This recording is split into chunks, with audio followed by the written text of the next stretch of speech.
Como eu estava falando para vocês aí, sobre essa recuperação do Lula, eu vou tentar fazer um resumo, que é o seguinte: nessa nova rodada da pesquisa Quest, o desemprego está no menor patamar em 10 anos, né? Tem uma melhora no ambiente da economia, chamada economia real, os carrinhos de compras mais cheios nos supermercados. Hoje tem uma notícia importante também sobre a inflação, desacelerou a 0,21% em junho e ficou abaixo das projeções.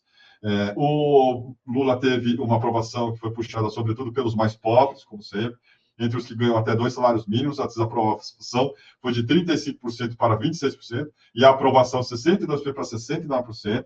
Mas a pesquisa também identificou uma trégua entre o governo e as classes médias, especialmente quem ganha de 2 a 5 salários mínimos. Essas coisas do IBGE chamam isso de classe média, quem ganha 2 salários mínimos também é de lascar, mas é assim que funciona. Mas vamos lá. Tem outra questão importante também. A rejeição caiu entre os evangélicos. Eu cantei essa bola aqui também. Tem ali, como a gente sabe, um núcleo evangélico duro que é identificado com a extrema-direita, com essa pauta comportamental. Mas tem evangélico que quer ter uma vida normal, quer a picanha, a cerveja, quer ter um sonho de poder comprar umas coisas num governo que seja menos causador de barulho, de ruído também, que é uma pessoa que você encontra, vive normalmente, que não está frequentando a igreja do Malafaia. Então, tem esse dado também. Pela primeira vez, desde dezembro de 2023, uma reversão da curva de avaliação do trabalho que o Lula vem fazendo, com uma vantagem, ainda aqui dentro da margem de erro, para aprovação, de 50% a 47%. A pesquisa oferece elementos para ajudar a explicar essa movimentação em todas as faixas de renda. A expectativa com relação à evolução da economia melhorou. 52% dos brasileiros acreditam que o cenário vai melhorar nos próximos meses.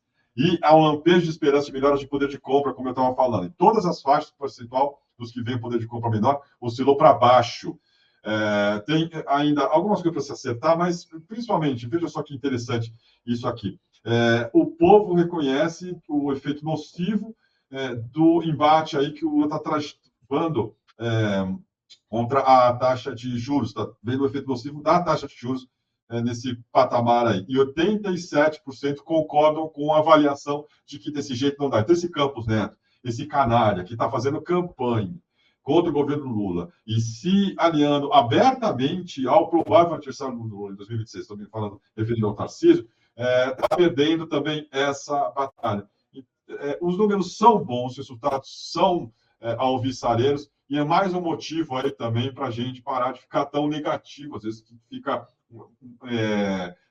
nos colocando numa posição meio de perdedor. E a gente sabe, tem aquele slogan clássico sobre o Brasil: não desisto nunca. Você precisa ser um idiota, mas você não precisa ser também tão baixo astral e derrotista, e a gente tem que evitar, às vezes, isso. Tem muita gente que dá aula para o Lula sobre o que ele deve ou não falar.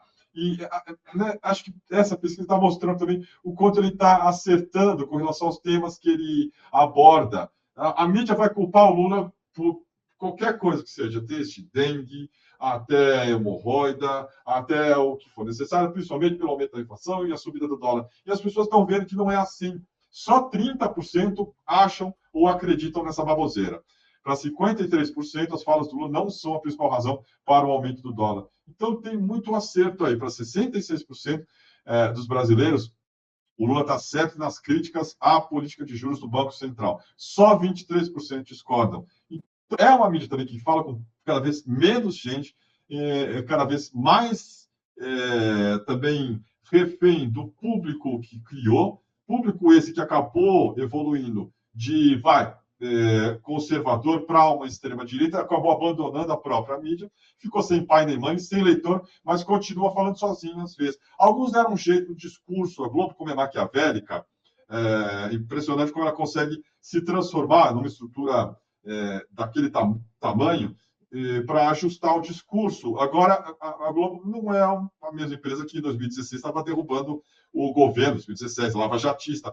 Teve um acerto, um aprumo aí, que a leva a ter uma certa vantagem de audiência. Eu estou falando assim, de sobrevivência até num ambiente de negócios para a mídia muito ruim, graças a esse noticiário que não é pró-governo, mas também não é a coisa canalha como era em 2016, 2017, e que o Estadão continua nessa toada. Enfim, tem muita coisa para ser criticada, tem ainda, mas essa pesquisa Quest mostra aí os acertos e o que o próprio Lula definiu como colheita.